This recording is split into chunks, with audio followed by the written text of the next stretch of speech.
Hello everybody and welcome back to Pravus Gaming and more Democracy 3 Australia, playing on maximum difficulty. Going into year 9 now, and the general strike is going to be over as of next turn, which is great. So it's going to save us a few $1 billion right off the bat, and then very rapidly our GDP should bounce back up, and our income deficit should more or less be gone as well, so that's going to be pretty nice. Still, I'm a little bit worried about the alcohol abuse not going away as quickly as I'd like it to. We already passed a law that basically says you can only have low-strength beer, trying to get people to stop abusing their alcohol privileges. I mean, geez Louise, guys, it's like we have to just eliminate all alcohol consumption in order for you to stop it. Come on, stop it! I promise, Australians, once you stop abusing your privileges, I'll give them back to you. I don't want to make you drink only low-strength beer. Don't get me wrong, craft beer is delicious, but you need wine and spirits, by God! I don't know. Anyway, liberal plot. Alright, general strike is at an end, thankfully. They've called off their strike, which is stupid in the beginning. The unemployment's going to go down because people are going back to work. That just makes sense. GDP should be spiking, poverty going down because, again, people are going back to work. It's good across the board. Education, health, and stuff are still maxed out. We're going to be fine from here on out, I think. Not too bad. Software patents. Okay, a form of intellectual property law, so that they can protect, basically, the unprotectable, right? Software patents are really important, I think. It's not popular with people who want to believe that, you know, oh, I don't have a physical copy, I should be able to copy the idea as much as I want, but this is exactly the protection, you know, like, I'm not making a lot of sense right now, but I'm sorry, I'm feeling a little sick right now. But this is really important, like, how do you protect somebody's intellectual property? You know, if it's not a physical thing, right? You know, when I create a set of computer code, it's abstract, it's electronic, it's digital, and I can copy it as many millions of times as I want and distribute it all over the place.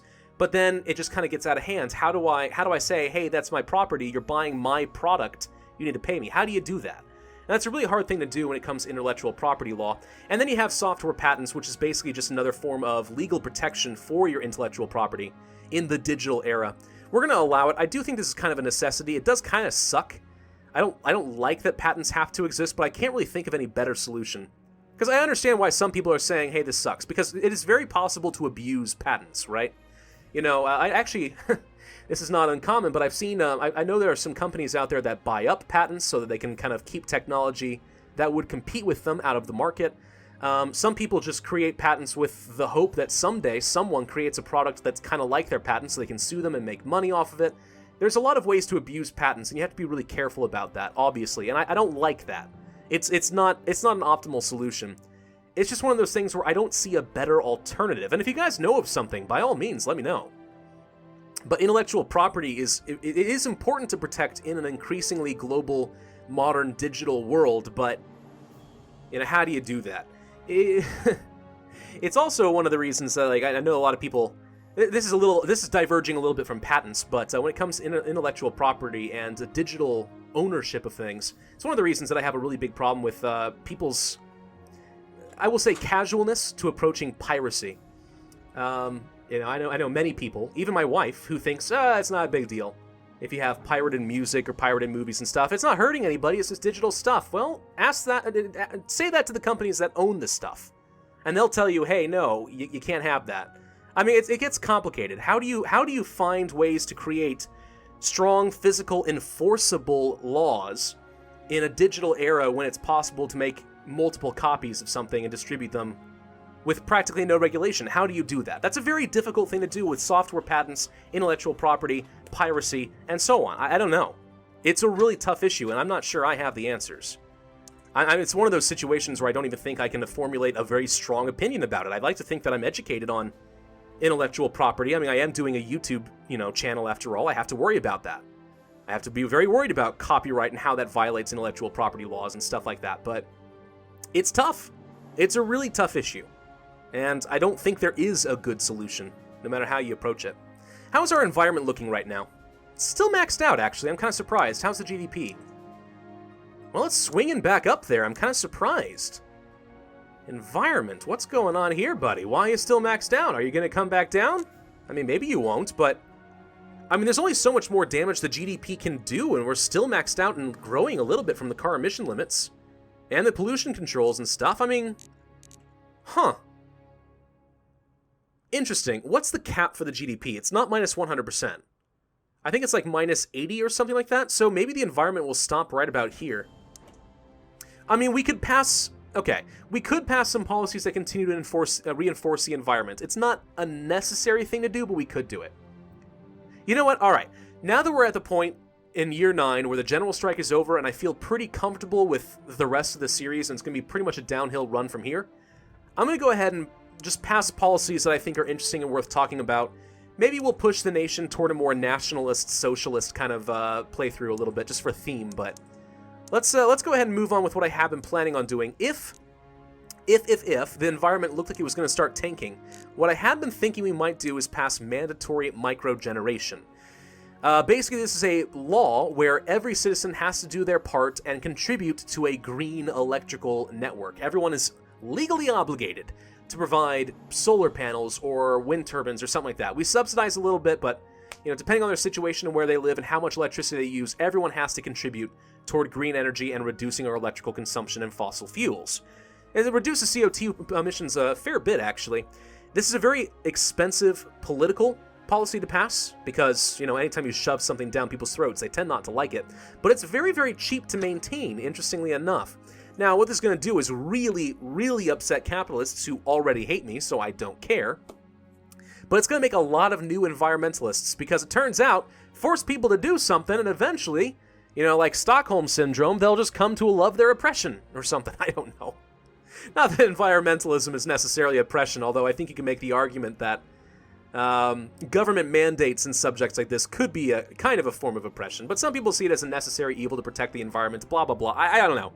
Climate change is one of those things I'm not super eager to get into on this channel, but either way, this is going to make the environment a little bit better. So basically, I'm guaranteeing that as the GDP gets maxed out, the environment should stay maxed out as well. We are never going to have a water crisis again. Never again. Hashtag get it going.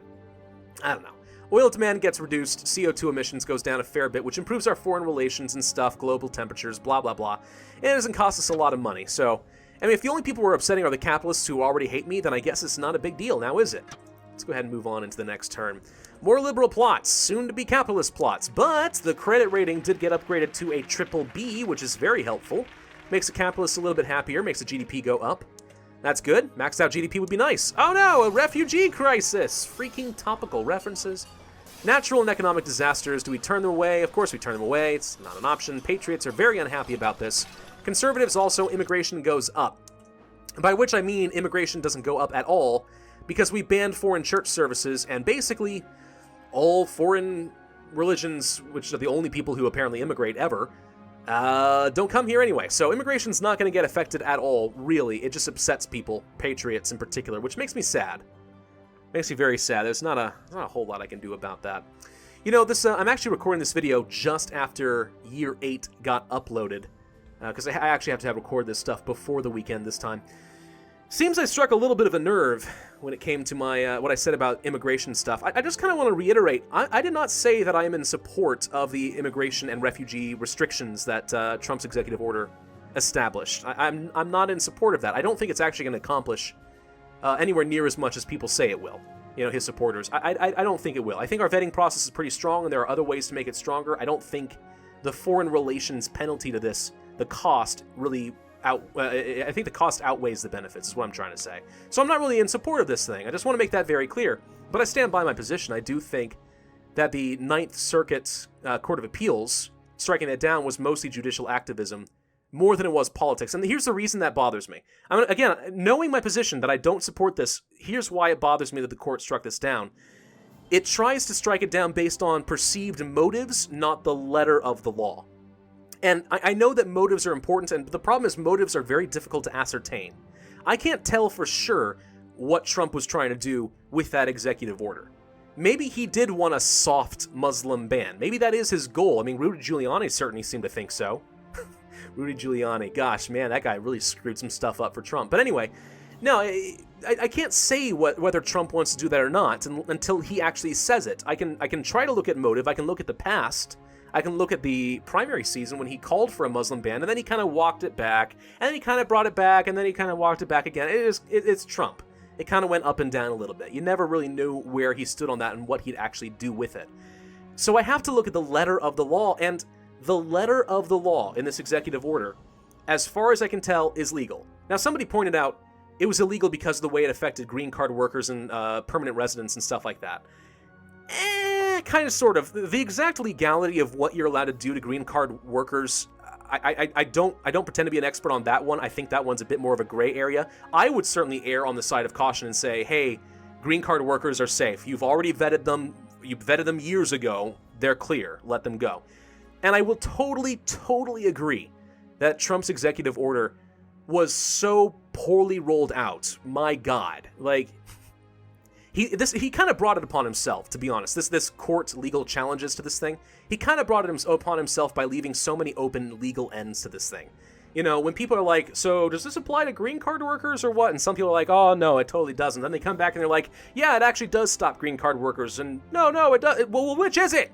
This is kind of important. You know what I mean? So, yeah, the rollout was absolutely awful. As far as I can tell, it's not supposed to impact green card workers, I think? So on that ground, I think your argument that it's illegal isn't necessarily true, because I don't think it is supposed to impact green card workers. But who knows? I could be wrong, because it's so freaking confusing. That's my great problem with this thing, is that it is so darn confusing. But the court, as far as I can tell, did not really look at the letter of the law on this thing as much. And that's the only thing that I want courts to do. The only thing I want courts to do. I do not want them to look at whether a policy is effective. I do not even care about motives. I care about the letter of the law and whether or not it is constitutional. If a court does anything beyond that, it tends to piss me off. That's true about the Court of Appeals. That's true about the Supreme Court, just kind of the judiciary system in general over the last, 12 so years, in particular, since I've been paying attention. It feels like more and more, they just kind of stick their nose into things that aren't necessarily actual legal interpretations of the law. I don't think the courts should be in the business of reading into the language used during the primaries and applying it to policy, even if that's not technically what the law is. I think that's expanding the judicial powers a little too much. The legislative branch should totally get involved. Absolutely. The people's representatives should get involved, but the courts, I don't know. I'm going to upset some people a lot by saying that. I know it. I really am coming from a good place here, guys. I do not have a problem with Muslims coming into the country, so long as they're peaceful and they've been vetted and our national security is met, and it more or less has been, then I'm okay with it. And I'm happy for the United States to help with the refugee crisis. I'm not coming from a place of, far right-wing nationalism. Oh, I don't like more immigrants. No, I'm not coming from that position. I'm looking at this like, is this an overextension of power by the judicial branch? I don't have to agree with Trump, but I do have to question whether or not there's been a power grab here. That's important to me. So, I don't know. But I don't pretend to be an expert. This is just one man's opinion. If you disagree, you are more than welcome to say so in the comment section respectfully, and I'm happy to discuss it with you. It does not bother me to talk about it, because I don't pretend to have all the answers. This is more of a conversation than anything else. So, let me know what you guys think. And I'll leave it there, because I've been kind of waffling on for too long, and I think I've filled out the runtime of this video long enough, so, let's just kind of move on. Let's save up some more money. We have a surplus of $30 billion right now, which is not bad. Could use a bit more, though. So maybe what I'm going to do for some more parts of this video is actually try to reduce spending that I've kind of exceeded in a few other places, kind of like we did for the married tax allowance or the tech colleges. We did reduce those, right? No, we did not. Tech colleges and stuff? Was it technology funding? Technology grants. That's what we reduced. Okay. Well, some things I could do, for example, is actually reduce our state health care, because we know we didn't want it to be this high. We only did this because the gosh dang doctors were a bunch of greedy little jerks. So if I reduce it down to like 34 billion, I think we're okay. It's not a lot. It just goes down to some prevention. Here's the thing, though. I'm pretty sure if I brought it down here, like, the doctor strike would come right back. Like, right back. It's ridiculous how sensitive they are. And part of it's because we are so socialist, and we funded so many trade unions that they have a lot of actual strike power. Probably more than they ought to have. What even is our labor laws? It's balanced right now, which is fine. That's actually where I would be personally, in my own personal political beliefs. I would neither be pro-business nor pro-union, pro-labor. I think in the free market, people negotiate their own contracts, and it's not really the government's job to interfere on that, really.